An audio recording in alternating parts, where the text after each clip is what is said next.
It's not going to be like a Michelangelo version, but basically it's it. I'm doing a left ear. Is it that? Huh? Vermeer. Yeah, like a Vermeer here. Okay, so look at this. Is this amazing? No, that would be like a Van Gogh. See, this is a because it comes off.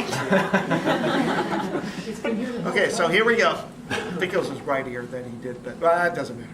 Okay, so this is a left ear. You can see that the ear is designed to be tapered at the bottom. That's where the lobe is. And then there's the helix. This is called the helix. Did you know that? No. Okay, so that's the helix. You're like, yeah, I wasn't sure what she was going to say. She wasn't sure. I don't know. What do you want me to say? She almost started crying. It's so sad. Mr. Ray is mean to me. All right, so here's the ear.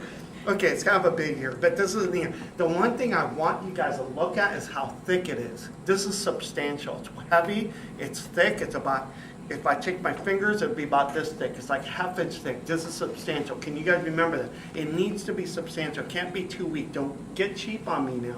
I designed it so it takes exactly 1 box of Sculpey. So don't start thinking you're going to run out. This is going to be just enough. You're going to have about this much Sculpey left. So this is designed to be thick because you need it to be thick. It's a left ear. It's written as left ear. Left ear like real person. Because you're going to take the lobe part and turn it upside down, and this is your rib cage on the other side. You do need to push this through the arm wire though. Do you see how I'm doing that? You do need to force that in there. Here is something I want you guys to remember. The left side and the right side don't have to match. So don't try. If you start, it's going to just drive you crazy trying to match it up. So don't worry about it. As a matter of fact, what I'm going to tell Joy, because I'm working on hers, and everybody else, is that I would rather this side be a little smaller. You know why? Because later on, you can put muscles and build it up. But if it's too big, then all of a sudden he can't put his arm down. It's just too much mass. So it's better to don't even look at the other side and try to make it match, okay? So the way I'm leaving it for Joey, and what I'm going to do is after the demo, Joey, is what I would have you do is actually take this all off, but leave it, like take it off carefully and just put it aside. So you can do all the other steps beforehand. Okay, so because I'm helping her, and she's helping me help you guys, then I'm going to try to do some of this, and some of this is already kind of done for her, but don't worry, she has a lot to do, and she knows that. But at least this, you could just kind of like take that off, and it'll already be ready to be put back on there. And you can see how I had to push it through the wire.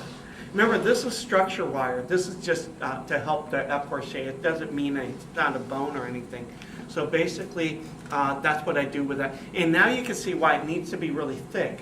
So I could actually go through here and poke through and shape it and give it that nice little arc. Because even though it doesn't have to be the right size as this one, it does need to look like a rib cage. Okay, and you can see that here. You can see it doesn't really match, but it doesn't really matter. Okay, so that's the rib cage on this side. The other thing is, I'm trying to see if, oh, good, it does say this. On 5, it says left ear, just to remind you that we started with a human left ear. Now the back, you didn't do anything with, so you could still use that as leverage for putting my finger on there. The other things, you have a lot of ribs there, so you don't want to mess those up. So you just have to be delicate about this. But watch what I'm going to do now. I'm going to take this gouger, anything that gouges, and you can see, maybe not on this handout, but this one. On this one, on this one, you can see that there's ribs that are gouged, and you can see that on here. It's almost like stripes. They don't have to be pretty. That's the neat thing about it. See, I try to just limit the handout so it's not, you know, there's a big stack of stuff to look through. It's pretty straightforward. What I do is I just make 3 big gouges, almost like a cat just clawing, like a bear claw like this, watch. And they don't have to look pretty. They look pretty much what I'm showing you. I'm not doing this to simplify it. I'm doing this to show you that that's how simple they need to be.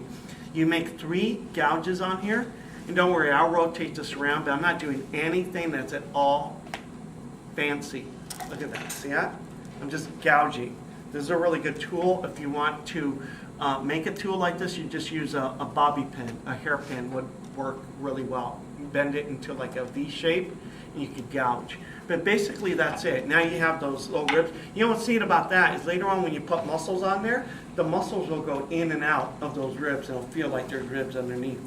But they need to be big and clumsy like this, almost like Fred Flintstone rib cages like this. So nice big ribs like that. They don't need to be all refined and pretty, but that's it. Carve out, make vertebra, spinous process, transverse process, the support plate. That's all of this. Now, when you guys look at your big handouts, the ones that are actual size, you'll see, can I see yours, Danny, that first page, and the front and the back view? Please, just for a moment, because you guys all have this, and what I want you to see is how I tried to remind you that clay support goes all the way around.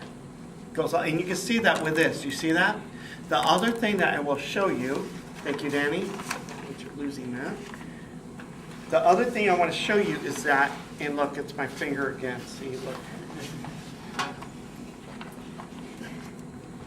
I don't know why all these things impress me. Like, isn't that cool? It's my finger. It's like immortalized. It should be a hand. I was when I was younger, but now like they're all gnarly and ugly. But it's like the only part of me that was worth like photographing was my hands. It's so sad. I want to be a role model, you know, shirts and stuff, and glasses, but no. Underwear? Underwear, yeah. Anyway, it's like the image that popped into his head. Everybody's like hands. I was like, how about underwear, right? That's pretty much. Anyway, so you'll notice that there's one area on the support where you actually leave open because there's a muscle that's going to be inside here that pours out, almost like pouring water. It's a great muscle called the iliopsoas. I think I talked to you guys about that. It's a filet mignon of the cow, like on a cow, on a steer. The muscle is inside. And because cows don't use that very much, it's really soft. It's nice and round. Almost looks like a roll. If you ever have filet mignon, it's like you could cut it with a fork. And it's our iliopsoas muscle. It's the main muscle when we do crunches. It's not our abdominal muscles. That's a secondary muscle.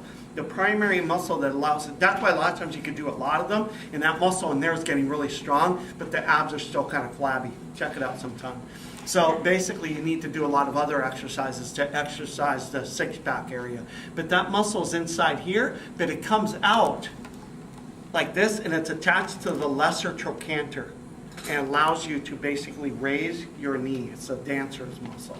If any of you ever do Pilates or yoga, sometimes a good instructor will talk about the iliopsoas muscles or the psoas muscle or the iliacus muscle, and that's what they are. The iliopsoas are the combined muscles. They pour out of there, and there's all sorts of exercises that get that stronger. It's one of the leg muscles. It's really big, but actually you only see a little bit of it, so you need a little space there. And the way you make the support is, it's just support, you guys, so it doesn't have to look pretty. For instance, Joy has all these like little strips.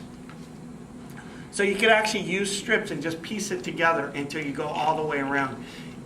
What I've seen people do, which works and it's very effective, is they piece it all the way around and then they take an X-Acto knife and cut that hole out instead of trying to go around it. Do you see what I mean? So basically you make like a little clubhouse in here. It's just support. Do you see what I'm doing? It's so that later on, when we put muscles on there, you can't just put muscles on nothing. You got to have that support. Okay? You got to have that support so we could put, oops, did you get that? Yeah, I got it. Okay, so it's support. It's not really pretty right now, but it will work. This is the beginnings of it. So you basically, that's why I have this one here. It's kind of like if you ever watch Emerald or any of the cooking shows, they're making it, but there's always one in the oven. And then you break, that's what this one is.